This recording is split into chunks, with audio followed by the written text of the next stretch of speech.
Pues seguimos aquí en terapia. Después de este escalofriante reportaje, vamos a hablar ya con los especialistas para conocer la parte más técnica. Para ello está con nosotros Teresa Marín. Buenas noches, Teresa. Buenas noches. Teresa es presidenta de Psicólogos Sin Fronteras Alicante y está también con nosotros Antonio Tarí. Buenas noches. Hola, buenas noches. Antonio es coordinador del servicio de ambulancias de día de Guardamar, Elche, Villajoyosa y Altea. Bueno, la primera pregunta, Teresa, ¿qué es la psicología de catástrofes, la psicología de emergencias? ¿En qué consiste? Pues la psicología de las emergencias es cuando ocurre algo inesperado, algo que no se espera, y lo que nosotros ofrecemos es una primera ayuda cuando hay una situación emocional crítica, bastante crítica. Antonio, ¿y qué tipo de emergencias suelen atender un psicólogo? Bueno, pues un psicólogo puede atender infinidad de emergencias, cada vez más. Ya no solamente la parte sanitaria, sino la parte psicológica, que cada vez, como te comentaba, es más importante. Desde unas múltiples víctimas, que han ocurrido varios casos donde ha sido muy importante su labor y su coordinación, hasta incluso el día a día que nos pasa a diario de fallecimientos para comunicar malas noticias, comunicarle a un padre que ha fallecido su hijo, por ejemplo. Pues vamos, siempre la persona más indicada es un psicólogo, para eso también están preparados.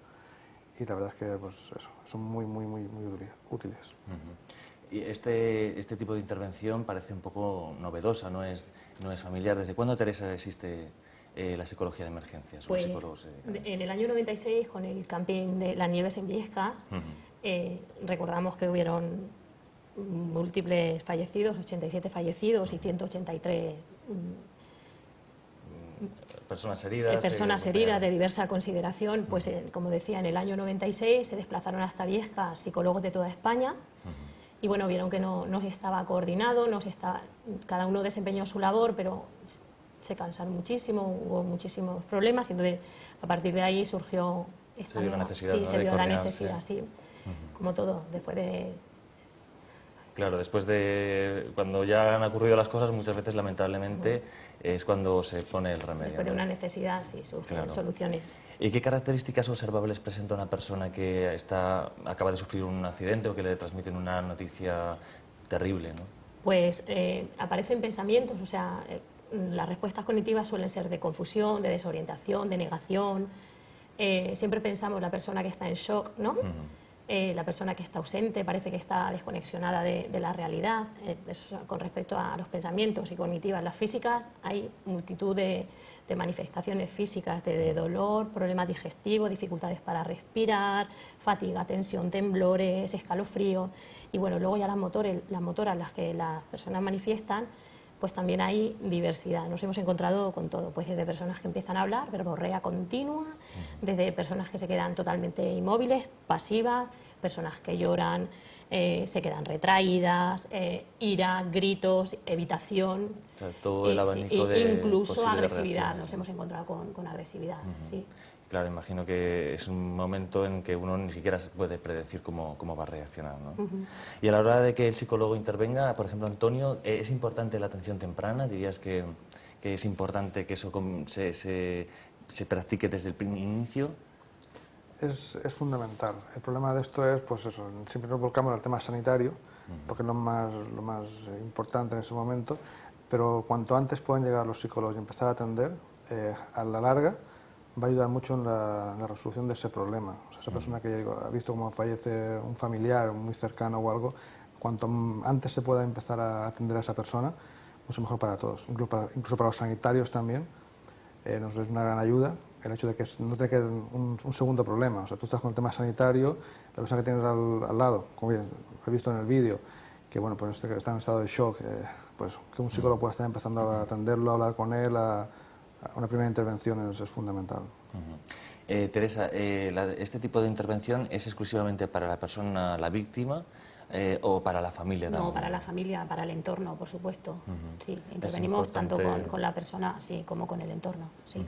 ¿Y en qué medida esa intervención familiar, en qué medida favorece a la víctima, a la persona que ha sido víctima de un accidente, por ejemplo, de tráfico, como hemos visto en el vídeo? Nuestra función consiste sobre todo en aliviar el sufrimiento no solo de la persona que ha podido tener el accidente, sea cual fuere, sino también facilitar el protocolo de actuación de todo el equipo, prevenir que se agrave, ¿no? Cualquier suceso se puede agravar, entonces nosotros intentamos prevenirlo, restablecer tanto a la persona que ha podido sufrir el accidente como a los familiares, restablecerles y sobre todo facilitar el proceso de duelo. Intervenimos en todas las sí. áreas, ¿no? ¿Y qué técnicas utilizáis? Porque se oye hablar muchas veces de briefing, técnicas que bueno, no sabemos nada sobre eso. Nuestra intervención es una intervención en crisis, eso no hay que olvidarlo, ¿no? Es una intervención en crisis, intentamos hacer terapia estratégica breve, ¿vale? Centrado en el aquí y en el ahora, lo que ha ocurrido, intentar restablecer emocionalmente a la persona, es decir, que lo que hacemos es apoyar a la persona, que se sienta que está arropada, muy importante que la persona se sienta arropada, escucharle, es fundamental saber escuchar en nuestro trabajo, dejarle que se exprese cómo se siente, cuáles son sus miedos, sus temores, e intentar orientar en ese momento, porque bueno, cuando ocurre un suceso traumático, pues tanto la persona que lo ha sufrido como el resto, el entorno, suele pasarlo bastante mal y ahí intentamos estar. Muchas gracias, Teresa. Pues en un momento seguimos hablando con Teresa y con Antonio.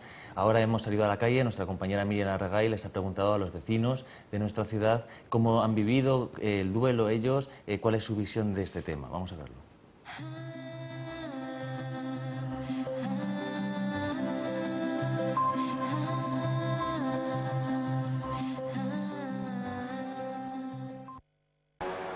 Muy buenos días. Hoy en la calle preguntaremos a nuestros ciudadanos qué conocen sobre el duelo, la ruptura con algo que nos causa dolor.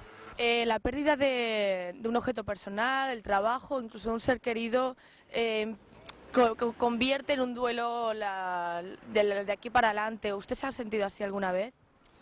Bueno, me imagino que quizás como todo el mundo en alguna ocasión. Por desgracia, sí, he perdido a mis padres, mi madre hace un año que falleció y el trabajo pues hace 2 años, 3, que lo perdí también. Lo que pasa que ahora ya me he prejubilado y sí que es doloroso. Es un golpe que anímicamente te hunde bastante. Pues hombre, con la edad que tengo ya he pasado por duelos de estos de fallecer a alguien querido, enfermedad, cosas ahora del trabajo, del negocio, pues sí. Esa nueva etapa se le conoce como duelo, ¿lo sabía? Sí. ¿Lo conoce porque ha asistido a alguna terapia profesional o lo ha superado usted mismo? Lo he superado pues con la ayuda de la familia y la alegría que te da la nieta y los hijos. Se supera y ahora ya te digo, estoy prejubilado y bien. Pues no, la verdad es que no. Pero sí, cuando me acuerdo que cuando estuve con una hija mía en un psicólogo y psiquiatra, cuando fue una etapa un poco difícil, pues me lo dijeron a mí, que si necesitaba ayuda para ese duelo que tenía que pasar y la verdad que salí sola. Salí sola. ¿Qué consejos darías para las personas para sentirnos mejor ante ese duelo? Pues les daría ánimo, que la vida sigue hacia adelante y, en fin, que hay muchas cosas buenas por las que seguir. Pues mira, tener confianza en algo que te llene y salir adelante con el trabajo y con los amigos, la familia. Te tienes que apoyar en algo, seguro. Y darte, como digo ya siempre, algo que te llene. Porque si no te llena algo, cuando pierdes la ilusión, lo has perdido todo. Lo demás todo se va recuperando, dinero, trabajo. Pero cuando pierdes la ilusión ya, eso ya lo has perdido todo. Tienen que tener mucho ánimo y paciencia y ahora son momentos pues muy difíciles, eso es la verdad. Y luego no quedarse en casa, salir, ir para allá, andar y ya está, y mucho ánimo. Esos duelos pueden parecer para gente muy importantes, otros muy costosos. ¿Ha tenido la necesidad de buscar a alguien profesional? No, solo para una hija mía. Pero para mí siempre intenta sacar de mí misma para salir adelante. Particularmente no, pero sé que hay gente que sí que necesita recurrir a ese tipo de ayuda. Muchas gracias, Miriam. Y seguimos aquí hablando de psicología de catástrofes y duelo. Yo quería preguntarles a nuestros invitados cómo funciona todo el mecanismo una vez que recibimos la primera llamada de que ha habido una catástrofe. Pues el caso de la T4 en Madrid. ¿Cómo funciona todo el sistema actualmente? Bueno, pues mira, podemos poner un ejemplo como, bueno, hace Hace unos días ha habido un simulacro en el aeropuerto de Alicante. Es una simulación de que bueno, un avión aterrizando con 90 pasajeros tiene un accidente al aterrizaje, y en el cual hay fallecidos, hay heridos graves, hay menos graves, hay ilesos. A raíz de ahí bueno, pues se pone en marcha todo el protocolo, por supuesto, primero sanitario, de bomberos para lo que es el tema de in situ, y seguidamente, que también fue el caso, hay que atender psicológicamente, sobre todo los ilesos, los heridos, porque bueno, están todavía en estado de shock. Sanitariamente no hay mucho que hacer, pero psicológicamente pues es donde entran ellos y donde hay mucho por hacer.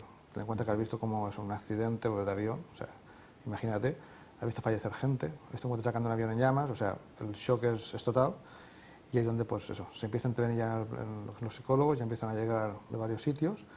Ahí también, porque lo hemos sufrido nosotros, el hecho de que estén organizados, que es muy importante, el hecho de que haya un protocolo, que haya una organización, en este caso Psicólogos Sin Fronteras, que con una llamada puedes activar un dispositivo eso también es muy importante. O sea, no que empiecen a venir psicólogos a todos los lados, que haya una coordinación, que haya una organización, es muy importante.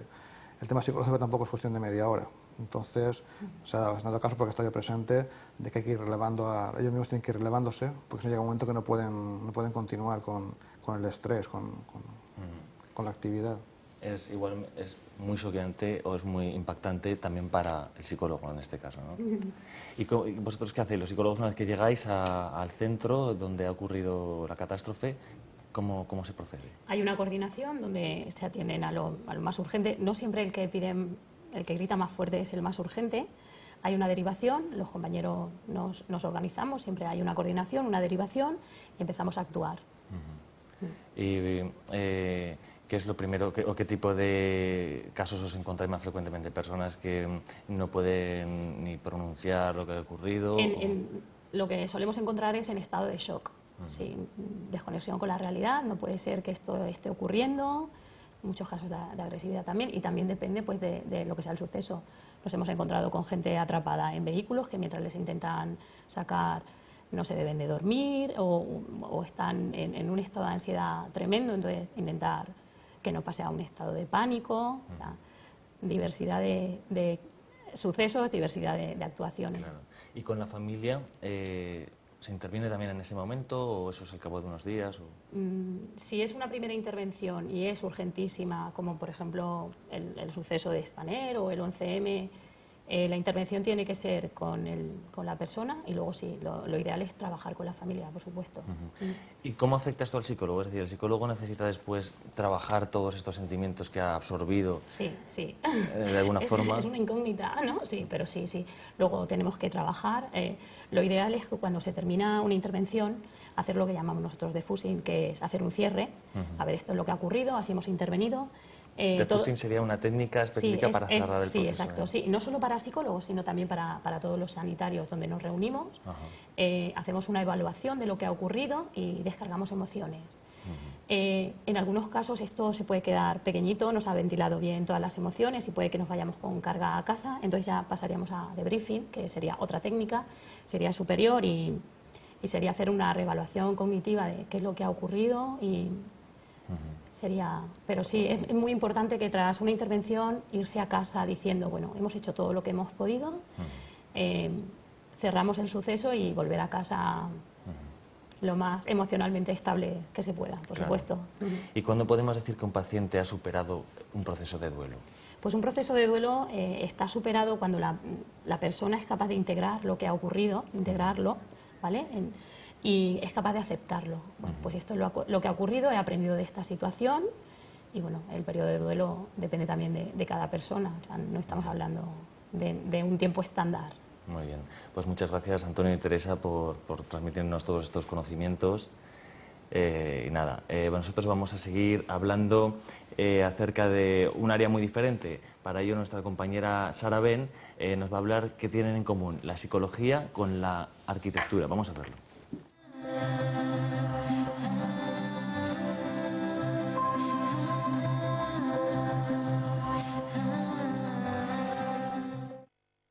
Buenas noches, estamos una semana más aquí en Conexión y esta noche vamos a hablarles sobre la escultura y la psicología. Para ello tenemos con nosotros a Miguel Bañús, que nos ha recibido aquí en su estudio situado en la calle Marco Oliver. Buenas noches. Buenas noches. Gracias por venir a nuestro programa. Bueno, Miguel, ¿qué recursos emplea la escultura para transmitir sensaciones a quienes la observan? Pues yo creo que los mismos recursos que otras disciplinas artísticas, con las peculiaridades de su propio lenguaje, pero puede expresar prácticamente lo mismo que la música o que los audiovisuales o que la literatura, porque dispone de recursos como el tiempo, como el movimiento, como el lleno, el vacío, la belleza, la fuerza, la gravedad, bueno, en fin, y luego tiene todo eso se expresa con sus propios recursos técnicos propios de los materiales, del espacio, del volumen, pero creo que no hay mucha diferencia. ¿Emplea la escultura o puede emplear ilusiones ópticas? ¿Qué ejemplos nos recomendarías? Sí las usa, y de hecho hay que usarlas pues dependiendo del punto de vista del observador. Por ejemplo, si una pieza está a 10 metros de altura, pues hay que usar recursos de perspectiva. De todos modos, aquí en Alicante tenemos a Eusebio Sempere, que es uno de los escultores y pintores consagrados que más ha investigado sobre esto. Y bueno, su obra es un ejemplo de cómo usar esos recursos. ¿Qué elementos son necesarios para poder lograr una obra? Pues yo creo que, ante todo, la sinceridad es muy importante, porque es lo que evita hacer algo banal y tener un tema, una temática coherente detrás y un mínimo dominio del lenguaje. ¿Cómo afecta la escultura en el estado anímico del ser humano? Yo creo que si estuviese deprimido, a mí me encantaría encontrarme con alguna pieza por ejemplo, El peine de los vientos de Chillida, o La magia de Anish Kapoor, que a mí particularmente me levanta el ánimo. Y bueno, yo creo que es inherente a las artes, y en este caso a la escultura, el influir en el estado anímico. A lo largo de la historia, muchos artistas han escondido mensajes o ideas en sus obras. ¿Esta ocultación resulta complicada? No resulta complicado. Yo creo que la mayoría de las veces tienes que hacerlo, porque explicarlo todo quita parte del misterio, y yo creo que una obra artística tiene que sugerir, y para sugerir hay que ocultar ciertas cosas o parte de la información. La escultura hasta finales del siglo XIX era un claro reflejo de la realidad. A partir del XX empezó a usarse como elemento de expresión conceptual. ¿Con qué expresión te identificas más? Yo creo que, de todos modos, el concepto ha existido siempre, y siempre ha habido artistas, y detrás de un artista siempre hay una idea, siempre hay un manejo del concepto. Que no nos interese ahora algunas ideas del pasado, pues es normal. Con respecto a mi obra, yo creo que no me interesa demasiado en qué modalidad se inscribe o qué estilo tiene. Yo tengo que hacerlo, es una necesidad que tengo de hacer determinadas piezas, y lo que sí puedo decir es que pienso que es una obra vanguardista. ¿Qué sensaciones o mensajes intentas transmitirnos con tu obra? Yo creo que eso depende mucho del momento, de la época por la que vas pasando, pero en general el hilo conductor sea el equilibrio como símbolo del hombre con respecto a lo que le rodea.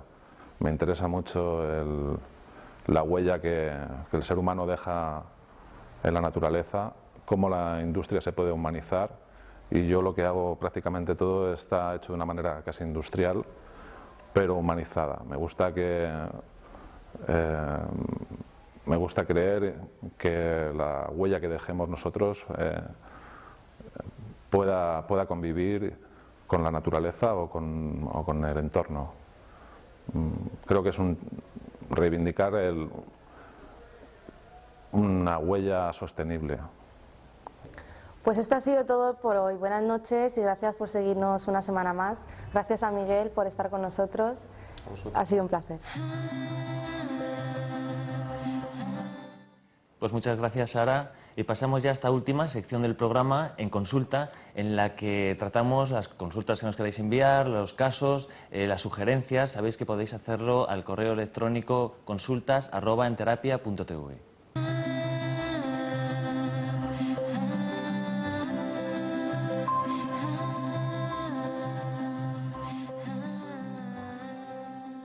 Para atender estas consultas está aquí Alejandra. Buenas noches, Alejandra. Hola, buenas noches.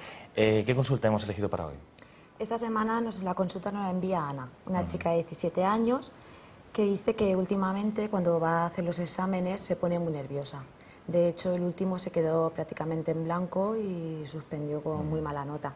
Entonces dice que está preocupada porque este año realiza la selectividad y que tiene un poco de miedo. Esto le está creando ansiedad. Un caso frecuente en muchos estudiantes, ¿no? ¿Cómo podemos afrontar un caso así? ¿Cómo podemos ayudar a Ana? A ver, es cierto que para cualquier tipo de actividad necesitamos una determinada energía, ya sea para conducir, para hacer deporte, incluso para leer un libro. El problema viene cuando esta energía se dispara. Entonces, en el caso de los exámenes podemos tener ansiedad anticipatoria, que es cuando nos estamos preparando el examen, que nos ponemos nerviosos, o la ansiedad situacional, que es en el momento de realizar el examen. Llegar tranquilo y de repente ya en la mesa es cuando... ¿Y se sabe por qué se produce esta ansiedad? Puede producirse por dos motivos. Una es no sé si será el caso de Ana, por no prepararse bien el examen, por una mala gestión del tiempo, por no distribuirse bien los temas o debido a, por ejemplo, a pensamientos negativos. Tú estás en el examen o estás... O sea, que podríamos decir que hay una fase en la que, o unas causas que son las reales, que realmente es que no estoy bien preparada, entonces de alguna forma es lógico, pero un caso igual más perjudicial sería cuando sí que estoy preparado, pero me pongo nervioso y eso estropea mi preparación. Los pensamientos negativos, no voy a poder, no me va a dar tiempo, seguro que me sale mal. Entonces todo este tipo de pensamientos lo que hacen es provocan este tipo de ansiedad. ¿Y cómo afecta esto a los exámenes? Bueno, tenemos, por ejemplo, en el tema de los exámenes tenemos la ansiedad a nivel físico, que es cuando te duele mucho la cabeza, aumenta el ritmo cardíaco. Los síntomas físicos, ¿no? Sientes náuseas, no duermes bien la noche anterior. Luego está la ansiedad de tipo comportamental. Hay personas que se quedan muy bloqueadas y el día antes del examen no se centran y pueden estar horas y horas delante de los libros y realmente no rinden como deberían, no les cunde. Seguro que a muchos de nuestros espectadores les es familiar estos casos, ¿no? A muchos nos ha pasado en la época de estudiantes. Estar ahí sentado delante de los libros. El dolor de tripa o los nervios en no poder dormir. Ir a la nevera, sentarse delante de la tele, cualquier cosa. Y también a nivel psicológico. Como te comentaba antes, todos estos pensamientos que vienen a tu mente, decir no puedo, y eso hay que cambiarlo. Entonces, para cambiar este tipo de ansiedad tenemos por un lado la anticipatoria, cosas que podemos hacer, como por ejemplo prepararse bien el examen. Anticipatoria, que era la ansiedad que se produce antes, unos días antes de que llegue el examen, ¿no? Cuando te estás preparando el examen, lo que podemos hacer es hacernos una especie de esquema del tiempo que tenemos y el temario que debemos estudiar. Soluciones reales. Realmente prepararte bien en el examen es un buen... Claro, con las técnicas de estudio, como puede ser la lectura general, luego subrayar las cosas importantes, hacer un esquema, estudiar y finalmente repasar. Por otro lado, si nos sentimos nerviosos, podemos practicar alguna técnica de relajación. Las técnicas de relajación deben practicarse siempre antes. Una vez que la persona está tranquila, es cuando empieza a practicarla, porque deben aprenderse, para luego, llegado el momento del examen, ponerlo en práctica. O sea, que ya tengo que tener un hábito en una época en la que todavía no es la época de exámenes, cuando ya estoy con todo el problema, ¿no? Sí, hay un tipo de relajación que se llama relajación condicionada, que tú asocias relajarte con una palabra. Y eso, si se hace bien, de una forma progresiva y se aprende, al final da unos resultados muy buenos. Entonces tú llegas al examen con tu palabra, te la dices y te relajas. Muy interesante. Sí. Por otro lado, tenemos que cambiar los pensamientos negativos, que decíamos el no puedo. Por ejemplo, no me va a dar tiempo. Pensar, si aprovecho bien el tiempo, seguro que lo conseguiré. También podemos cambiar el no lo aprenderé nunca a es mucho, pero si yo puedo, yo puedo ya que lo he hecho muchas veces. Seguramente si ya está en segundo de bachillerato es porque anteriormente sí que ha podido estudiar, aprender y hacer bien el examen. Claro, qué importantes los pensamientos negativos que muchas veces decimos aquí que se dan en muchas circunstancias, que es el diálogo interno con uno mismo, ¿no? Y que si es negativo, si yo no me cuido a mí mismo, pues los resultados no serán tan buenos. Claro. Por otro lado, dormir bien, no pegarnos el atracón el día antes. Es muy importante descansar y por la mañana estar frescos para ir al examen. ¿Qué más? No ir con el estómago vacío al examen. Tampoco es bueno abusar del dulce, pero sí comeramos algo de fruta, cosas que nos aporten vitaminas, pero que ni nos alteren, como por ejemplo la cafeína, ni cosas demasiado dulces. Claro, no sé que en el examen, sobre todo en los exámenes largos, ¿no? Pues nos empecemos a encontrar mal. Sí. Bueno, pues seguro que quedan muchos más análisis posibles de esta situación, la desarrollaremos con más tiempo en otro momento, pero bueno, hoy se nos ha acabado el tiempo, así que nada, nos despedimos ya, les dejamos con una obra, como cada semana, del pintor Alfredo Serrano, en la que describía pues la situación que hemos tratado hoy. Y nada, nos vemos el próximo miércoles a las 10:30 aquí, en Terapia.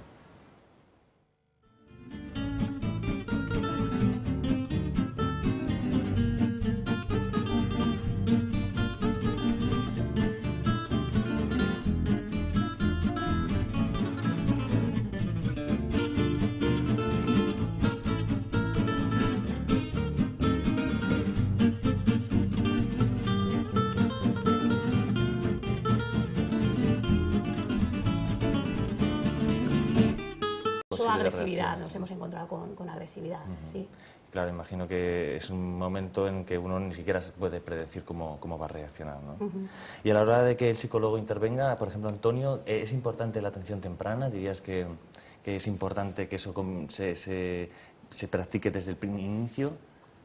Es fundamental. El problema de esto es, pues eso, siempre nos volcamos al tema sanitario, porque es lo más importante en ese momento, pero cuanto antes puedan llegar los psicólogos y empezar a atender, a la larga va a ayudar mucho en la resolución de ese problema. O sea, esa persona que ha visto cómo fallece un familiar muy cercano o algo, cuanto antes se pueda empezar a atender a esa persona, mucho mejor para todos, incluso para los sanitarios también.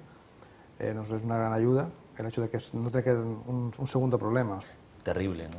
Pues aparecen pensamientos, o sea, las respuestas cognitivas suelen ser de confusión, de desorientación, de negación. Siempre pensamos la persona que está en shock, ¿no? La persona que está ausente, parece que está desconexionada de la realidad.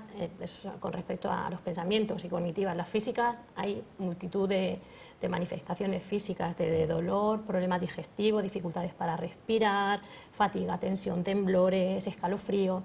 Y bueno, luego ya las motoras, las que las personas manifiestan, pues también hay diversidad. Nos hemos encontrado con todo, pues desde personas que empiezan a hablar, verborrea continua, desde personas que se quedan totalmente inmóviles, pasivas, personas que lloran, se quedan retraídas, ira, gritos, evitación. O sea, todo el abanico de... Incluso